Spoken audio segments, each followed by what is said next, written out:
Hey guys, it's Kelly here and I'm back with another video. Today's video is featuring some products from Picket Fence Studio. Today we are using the Sweet Holiday, which is one of my illustrated sets. I showed you this other one, but I didn't end up using it. I did use the Follow the Leaves rectangle wreath builder and then this little cake layering die set. We're gonna trim this down to make this work for us. So the intention that I had for the card originally is not what ended up coming together, but that's okay. Was still really happy with it. So I'm using just a portion of this rectangle leaf builder to stamp kind of a bottom scene. Well, that was the original intention. It doesn't end up being a scene at all, really. But I stamped it in white pigment ink after I treated it with my anti-static tool, and then I'm going to heat emboss this in some white detail embossing powder, and then heat set that until it is smooth. The reason that you saw that ink was already on there is because, no joke, I don't know what was going on with me yesterday, but I had to heat set this thing like 4 or 5 times before I was happy with the way that it looked. I do not know why. Some days are just like that, I guess.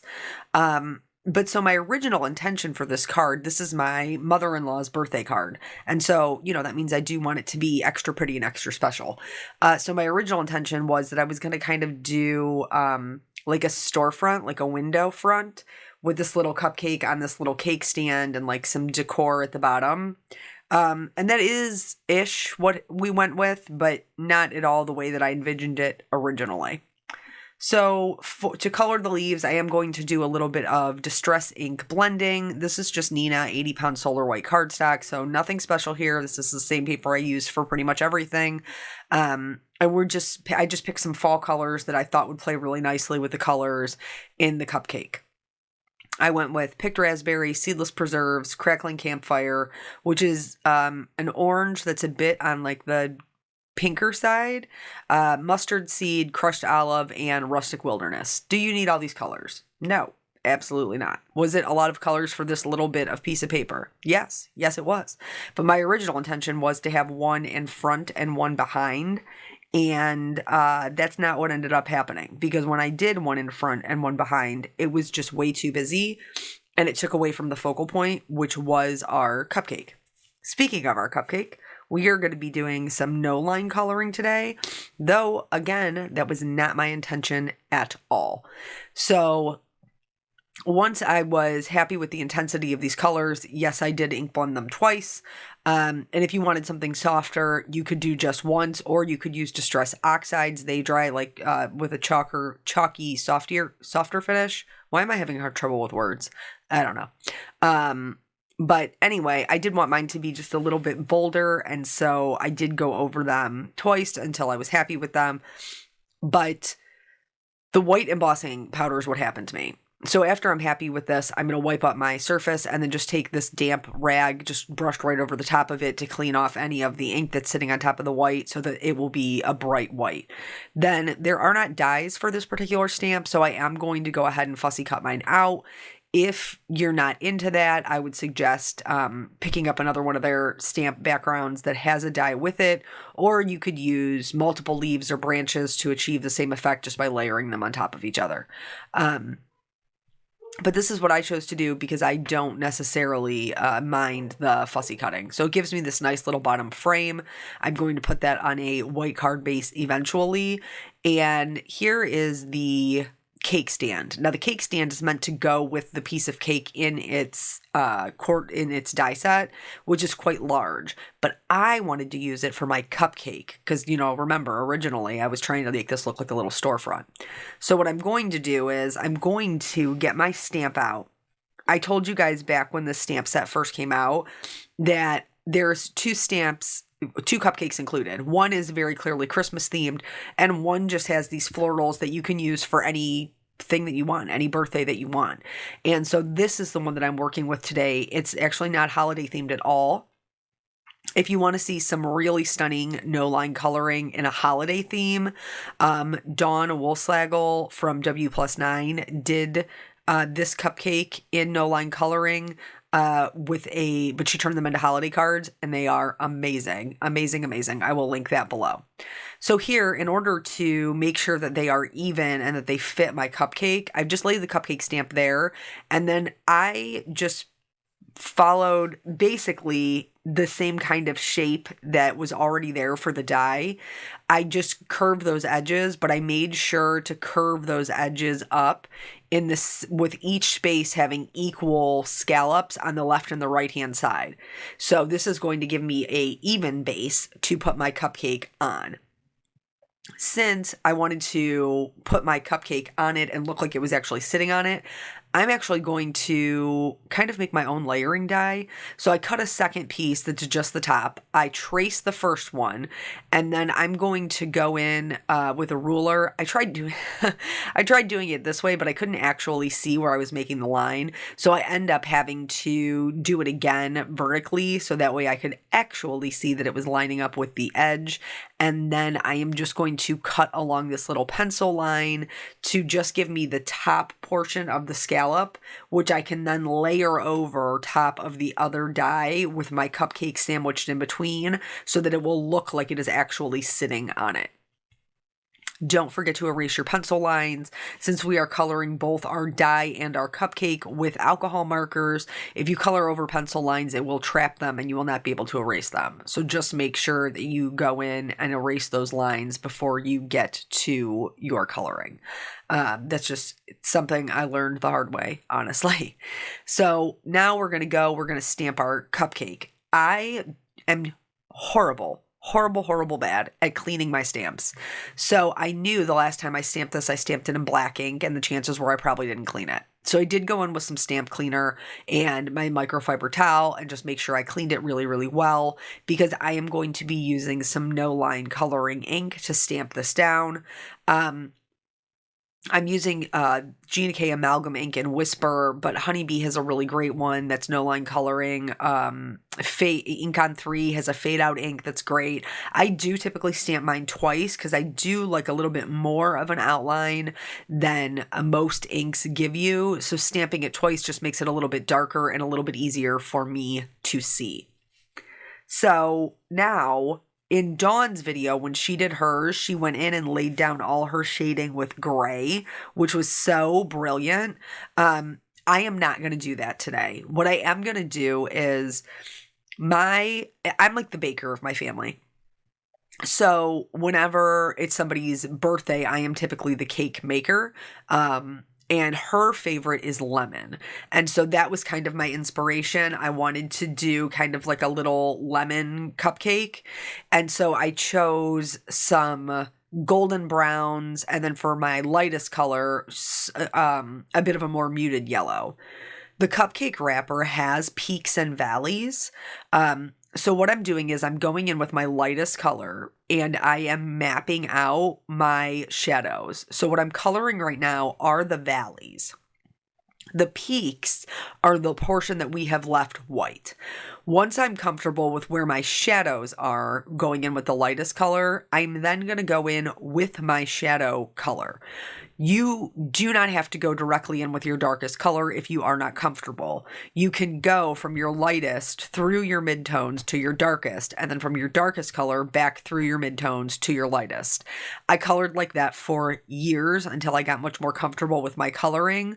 That's absolutely something you can do. And as you can see here, when I'm not 100% confident in where my shadows are going to go, it's still something that I fall back on, going in with my lightest color and putting in those shadows.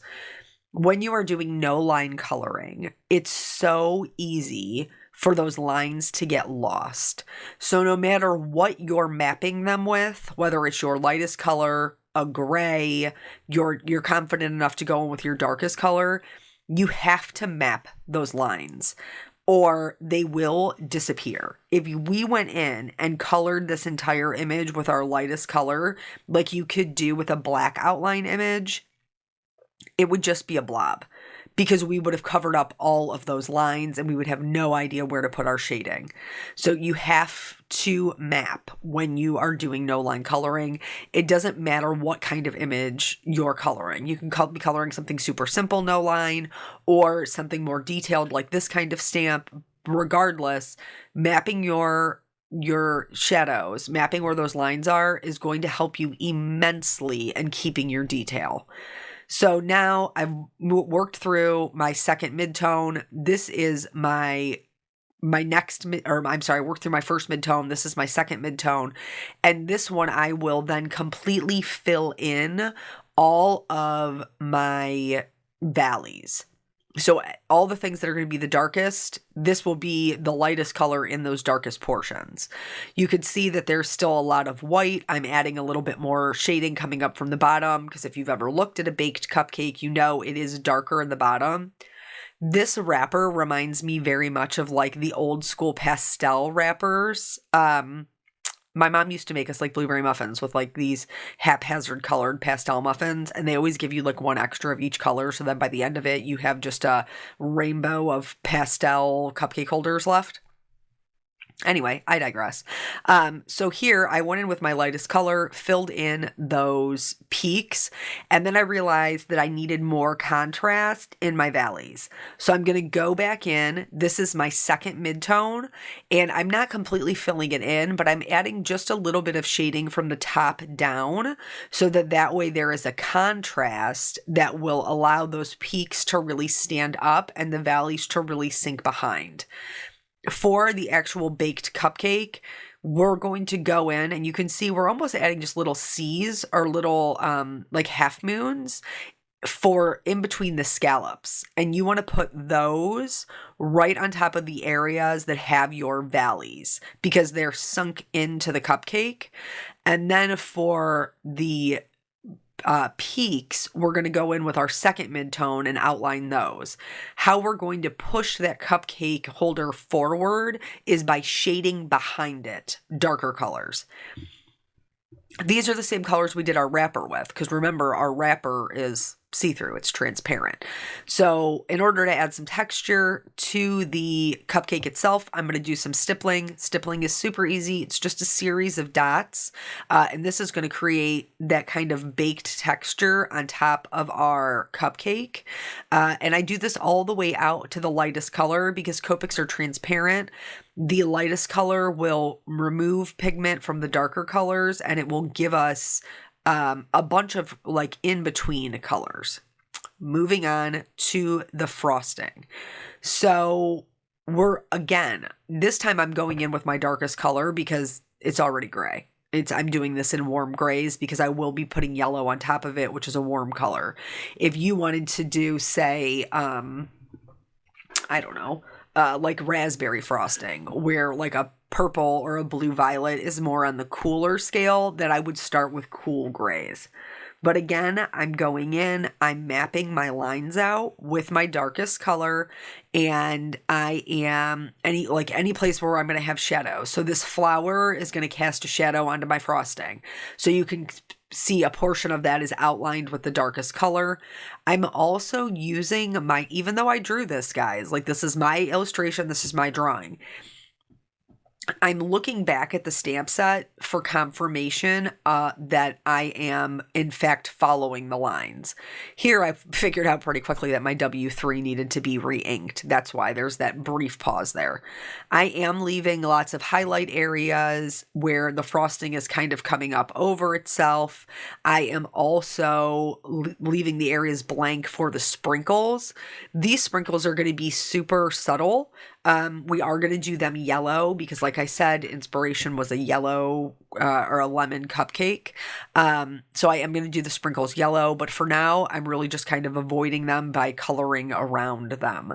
They aren't very big. They're like the tiny little oblong sprinkles, but I do want to leave some area for them to exist on the cupcake. Now, you might be saying to yourself, Kelly, that is some very gray frosting. And you would be correct. It is a very gray frosting. But we're going to come in with some other colors over top of it to help it look less gray and more like, a kind of lemony kind of frosting. Here, I'm going back in and just reworking any areas that I feel like need a little bit more than what they had. I find myself with no line coloring going back more often than I do with black outline coloring. And that's okay. You can layer your alcohol markers. You're not going to hurt anything. I mean, you don't want to be layering them so much that your paper starts pilling, but for the most part, you can do, 2, 3, 4 layers and not have an issue. So I chose a really bright yellow for my sprinkles. This is a Y08, and that's just to kind of help them stand out.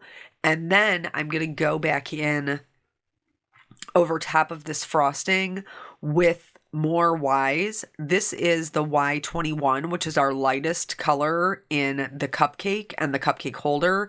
And then I'm going to blend that out with a Y quadruple zero. You may be saying to yourself, how can you even see that over top of the grays? And I promise you that it does blend out that Y21 and leaves just a little bit of color behind. Not too much, just a little bit. The other thing that we're going to do, which is probably going to seem crazy, but it's based in color theory. So you can shade a complementary color, a color with its complement. In our case, Y's complement is violet. So in order to go back in and just kind of desaturate some of that brighter Y21, I'm going to hit some of the areas with a V20. So anywhere I want to add more color, I'm going to go back in with this Y21. Anywhere I want to knock it back and desaturate it, like where it's meeting the gray, I'm going to hit it with that V20 and just knock it back. So you do, like, we talk a little bit about color theory here and there, but it is very, very helpful, especially when you're looking at mixing colors and maybe trying to get more out of, if you don't have all the markers, which I don't, you don't need them all. Like, learning color theory will help you to do the things that you want to do to achieve the look that you need to look that you want. So I did the center of that one flower with the same yellows. We're repeating the color for consistency. And then we're going to go in and do the florals. These are definitely more muted, like rose colors. And again, I'm going in with my lightest color. I am mapping out my lines so I don't lose them. And once I have those mapped out, I will go in with my darkest color. This might seem like a little bit of a weird combination. So I have an RV99. But then my next color is an R56. Now you may be thinking like, oh, well, that's a red, Kelly. That from here on out, they're all reds. But there are different levels of red. And these are definitely more on the pink side, but they're definitely less saturated. So typically when I'm coloring, I like if I was going for like a magenta color, I like a RV52, 66, 55. Those are all pinkish purples on the brighter side. These are pinkish purples on the less saturated side. So same thing with the cupcake. Once I have those shadow lines in there, I'm just going to go back through and start blending everything out. I am making sure to leave a little bit of a highlight in the centers of my flowers. So I'm adding a little bit of shading on the edges as well as the darkest shading where it's meeting the center of the flower. This is going to help it to look more cupped. It's not a flat flower, it has a center that sinks in. So adding more shading in the middle will help give it that cupped look. And then again, we're just going to work out to our lightest color. Just going over there, and you can see that there are some areas where I did even leave a little bit of white, and that's just going to be the highlight. So here, sometimes no line coloring can get a little confusing because you can't see everything, especially when it's a more detailed image like this. That's exactly what happened to me with that little piece of frosting, I knew that the shape of the petal wasn't right. So I looked back to the stamp and immediately saw that there was a portion of the frosting that came in between those two flower petals that I didn't color. So I just went back and got it. It's no big deal. Don't feel like you have to have it perfect all in one go. For me, no line coloring is definitely kind of a back and forth process for me to get it to look the way I want it to look. I'm going to show you one of these smaller flowers that's drawn from the side, and this is the same thing. I did leave just a little bit of a gap because there's a couple of little stamen that you can see. So I did leave just a little bit of a gap, and you'll see me here go in and fill it in with those yellows. Later on, we're going to come back and hit that with a white gel pen to kind of help them stand out. So now that the little flowers are colored, again, we use the same color combination and followed the same steps of mapping things out. Now we're going to move on to the leaves. There are like full hellebore leaves, and then there's like little baby branches with berries. I chose to color them mostly the same because I was repeating those colors that we used in the ink blending for the leaves. So the only difference that I did was for the little branches, I left out the darkest color, which is a G29. So I made them just a little bit lighter, but they're all basically the same kind of bright green tone. If you find that this green is too bright for you, obviously they have more like desaturated colors. The G like 20s family, 60s family, those are all going to be more desaturated. I like a brighter green, but if you normally like a brighter green, but you want to knock these back, you could go over it with like the R81 or even the R83 that we used in the flower, and that would desaturate it and knock it back because yellow green's complement is red violet. So here, I'm going in, and this is the YG67, which is my mid-tone for my bigger leaves. That is what I used for the stems for the two smaller hellebore. I just basically filled those in. There is not a lot of real estate there, so I didn't really feel like I needed to do a bunch of different colors. And then the same thing for the little tiny branches. I used a YG67, and then I just filled them in with the YG17. So those are only two colors, but that's okay. They're supporting actors. We don't have to shade everything to the same intensity that we did the shading for the florals and the frosting and the cupcake wrapper, because they are just supporting actors, and nobody's going to look at it and be like, wow, those don't look right. No, they're not even going to notice, I promise. So here I am using, again, trying to keep some cohesiveness. I'm using the darkest color for the cupcake wrapper, which is an E99, to put in my branches for my berries.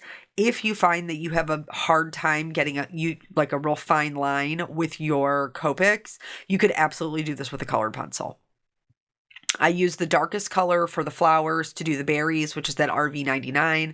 And then I'm just going in with a white gel pen to put in like some little dots on the stamen for some highlights, some little highlights along the cupcake and along the sprinkles as well. And then here, what I'm doing is anywhere that there is a peak in the cupcake wrapper, I'm adding a little C shape over the top of it, and then just kind of letting the line kind of trail down the wrapper. It's okay if it skips. It doesn't have to be perfect. It's just to add that highlight. Now that the cupcake is done, I was really happy with the way that it came out. We're going to move on to coloring the cake stand, which is really kind of comical because honestly, you don't see quite a bit of this because of the sentiment and it being tucked behind some leaves. But nonetheless, I like to show you how I colored everything in case that's what you came to the video for. So here I've just laid the die cut we trimmed down on top of the first die cut, and then I just gave myself a shadow line. From there, I'm going to start adding my shading. I think part of the reason why So I picked the no, well, I didn't even talk about this. I picked the no line coloring because I used the white embossing powder for the leaves, and I did not feel like black would go. I felt like black would be too overpowering, and so I went with no line, but actually my girlfriend Dawn was like, you could have stamped it in brown, and I was like, that would have been brilliant. So if you're not ready for no line coloring, but you want something a bit softer, try brown. I think I'm getting more comfortable with no line coloring because I have been coloring dyes more often. And obviously, there is no lines with the dyes because they're dyes. So they're just blank surfaces waiting for you to add some shading to them if you would like. For the cake tray, I just looked at the shape of it, and then that's where I added the lines because it looked like there would be areas that would have like some extra detail. Also, for the top portion that looks, it's like scalloped. It almost looks like a pie tin. And if you wanted to, you could use it, probably just trim off the top and use it as a pie tin. But I've added shading in between each of those scallops to help give it some more dimension. And then, like I said, added those lines where I could see on the outline of the die, I could see that there was kind of like some shapes there. And then we're just going to do this gray. Cool gray is nice and easy, like a silver little tray. You could do this any color that you wanted. You could even, if you don't want to do any shading at all, you could cut it out of like silver cardstock or cut it out of white and then use the pouncers with like a silver metallic. I chose to color mine because I prefer coloring. So I did leave quite a bit of white on the top of the tray. Here, I'm just adding shading to kind of like the left, right-hand sides. And then the center will be my lightest area. And then the same thing for the bottom. I'm adding shading in from the left and right and a little bit on the bottom. And then leaving that white area in the middle for my highlight. I did not want these to be white. I wanted them to look silver. So I added a little bit more than usual of the C1, but I did still leave some white areas to act as a highlight. If you add too much gray and you lose your highlight, don't worry about it. Just go back in with that gel pen and add it. So I'm not going to show you the coloring of the top because it's basically the same thing. I'm going to go in, I'm going to use my coordinating dies to die cut out my cupcake, and then we're going to move on to me talking about these sentiments. Do you see how many sentiments are over here? I couldn't find one that I liked. So I am going to adhere my little leaves to this little white rectangle frame. You could obviously use a die if you have rectangle dies. I know like Hero Art has some infinity dies. Other places have even like a stitch die. I just went in with my paper trimmer and I cut it all around at 1/4 of an inch. That is how I got my little frame here. And then I mounted my leaves to that frame so that they would be popped up. These are foam strips that are 1/4 of an inch wide, so they fit on there perfectly. And then I just trimmed them down so that they wouldn't hang over. Any of the pieces that I cut off, I used to pop up the leaves. And then that way, this is what I had originally envisioned was like the shop, that it would have a frame, you know, because like windows have a frame. But again, it does not have window shop vibes now that I'm done with it. Or at least I don't think so. You tell me what you think. So here I'm adhering this cupcake down to the holder. I think that this is super cute on its own, even without the leaves. Like you could just make this your focal point. I like the addition of the leaves. I think it makes it a very fall birthday card, but also it's an opportunity to bring in more color, which you guys know I'm all about. But I am going to adhere this down flat, just directly into the center. I did have to adhere it down a little farther because the cupcake is too tall on the stand for me to be able to fit everything into my frame. So I just moved it down since I was going to be covering up the base anyway. Nobody's going to miss it when I trim it off. And then the frame portion will actually be popped up on that foam tape. I did not use any liquid adhesive over top of the foam tape, but you absolutely can if you need a little bit more wiggle room. I often do, but because this was just on the edges, I was pretty confident in my ability to get it down where it needed to be. Not always. Sometimes I mess it up, but this time it went quite okay. So that was all right. This is a really long one, guys.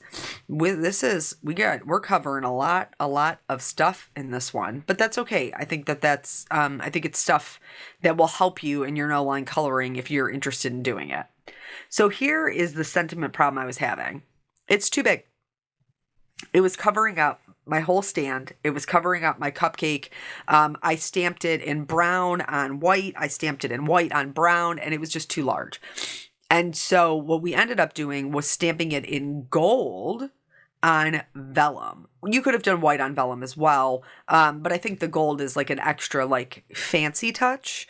And so vellum is notorious for having static, so you do definitely want to treat with an anti-static tool. I stamped it in Honeybee Gold Metallic ink, and then I am heat setting it with gold embossing powder from Hero Arts. This embosses fantastic. And then the other thing that I'm going to do to tie in that gold is I am going to do some splatters in the background, which not everybody's into, and that's totally okay. But I am using the paper splatter watercolors. This one is the it's gold something, liquid gold, I can't remember, but these are also from Picket Fence. In order to make that just slightly more like a yellow gold to match the sequins, I did throw in some perfect pearls as well, and then I just kind of used my hand to block off my cupcake. I didn't care if a little bit got on the cupcake holder, I just didn't want it on the coloring of like the frosting and the flowers. So I did some spatters in the background. And then if you know anything about vellum, you know that you can see adhesive through the back of it. This, I've talked about it in other videos as well, that I'm really, really enjoying the glue press from My Sweet Petunia, which Picket Fence does sell. So do a lot of other people. But they're always out of stock. I think My Sweet Petunia has them in stock right now. They're always linked below. But this thing is such a game changer for fine line glue. So I did not even have to, I barely pulled the trigger, and I just did a series of dots behind the letters. And you guys, you can't see any of it. You truly can't. You cannot see any of the adhesive, which I am loving. So that was so helpful. It was so helpful to me, because normally I have at least like one area where it bleeds out and creates a problem, but it really didn't. So I was much happier with the vellum and the metallic sentiment. It is hard to see when you're looking at it straight on. But once the light catches the metallic, it's much, much easier to read. And obviously somebody holding it in their hand, like my mother-in-law when we give it to her, she'll have no issue reading it. I pulled out a couple of sequin mixes from my Picket Fence stash to put some different color gold, different size gold sequins on. And then I used the glue press. I always use this thing now. I super love it. But anyway, and then I used my crystal katana to pick up those sequins and place them down. And this was just to kind of accent that sentiment as well as the open area. I did add a little bit of shimmer to my florals as well as my cake holder. And then that's it. That's the whole card. So I hope that you guys are inspired to give this a try. Again, I will link to Dawn's video below if you haven't seen it. It's amazing. She's fantastic. And then that's it. That's the whole card. So thank you guys so much for joining me. I always appreciate your time, and I will catch you on the next video. Bye.